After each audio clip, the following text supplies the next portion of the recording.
Good evening. I'm going to talk about the arguments against inclusion of special needs individuals into a general education class. Throughout the latter half of the 20th century, parents of special needs individuals have fought long and hard to have their children's educational requirements met on an individual basis. Including these children in the general education atmosphere defeats the purpose of providing the individualized attention that these children need.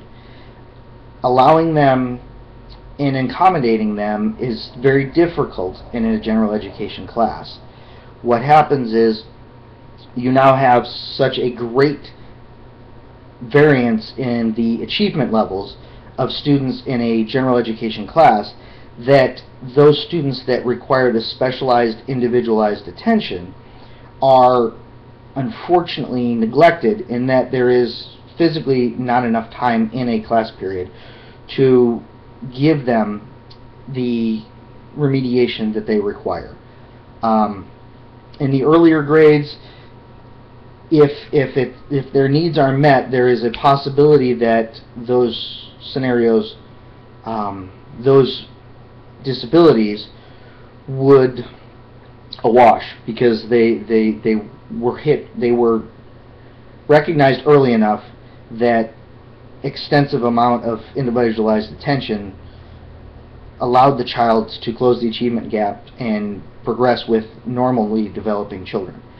Most special needs that we think about, students that we think about, first thing that comes to mind is usually the physically disabled individuals, or those individuals that you can see by their appearance that they are in need of specialized attention. Some autistic, some Down syndrome children. But the reality is that the majority of students that are considered special needs are those with cognitive delays, not physical delays. So you may have a student that is struggling with language that is considered a special needs student, and they require different accommodations like extra explanation. There may be a processing issue. And when you put this child into a mainstream class, unfortunately, it is very difficult for the teacher to accommodate that child plus the other, we'll say roughly 19, 20, 25 other students in the class. It becomes very difficult now for the teacher.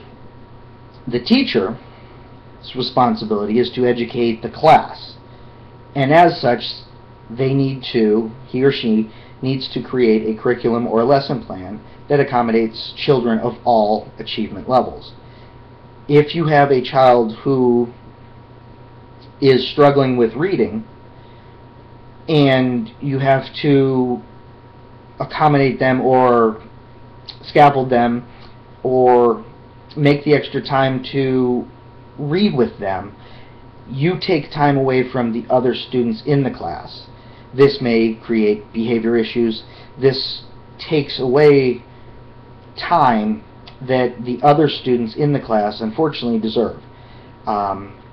You also may have a child that is considered gifted. Gifted does fall under special needs. That child therefore requires a little extra to challenge them, because usually they're the ones that understand the lesson right off the bat and therefore need the extra challenge to keep them interested. Now we have one extreme to the other in a regular general education class, and the teacher has to try and accommodate each one of those needs. In a 40-minute class period, now you have, say, 20 students. That's either 2 minutes per student, or somebody unfortunately isn't going to get the attention that they deserve. The other issue that may arise is that there are certain individuals that are special needs that are not comfortable in a general education class. There is research that says that students that are hard of hearing and require sign language interpretation or to be able to read lips are not able to do so and maintain activity or maintain interest in the class, because it is very difficult to accommodate those children's needs to visually see the teacher or the other students speaking and allow that child to understand and interact with the other children. There are studies that show a group of hard of hearing individuals do better as a group because of the communication commonalities that they have, as compared to being that individual who needs, or that individual that stands out. That also opens up another issue. As much as we would love to live in a utopian world, children do notice the difference of their classmates. Younger children are more innocent about it. It's just something different they see. As children get older and they begin to learn stereotypes, unfortunately, the reality we live in is that these children will be seen as different. They will be noticed. And as such, the problem of bullying arises.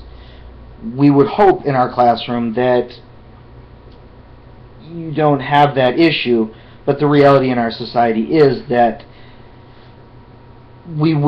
children will start to notice, and they will begin to tease these individuals. It may be simply answering a question and the student struggles with reading comprehension, or the student tries to read and they stutter through a passage, like I'm doing. This will draw the attention of the other students, and it could potentially be a negative social influence. This unfortunately causes social distress for the children.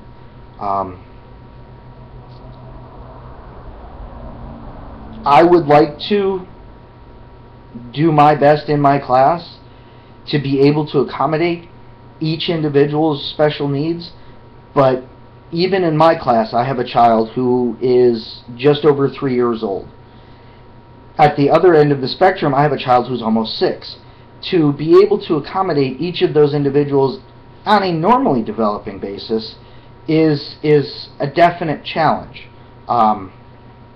If I have a couple of students that have IEPs, but it's unfortunately, even though we try our best, we teach each other, we take classes, we talk to peers, we do as much research as we can, it is very difficult to accommodate that great of a range in a short amount of class time.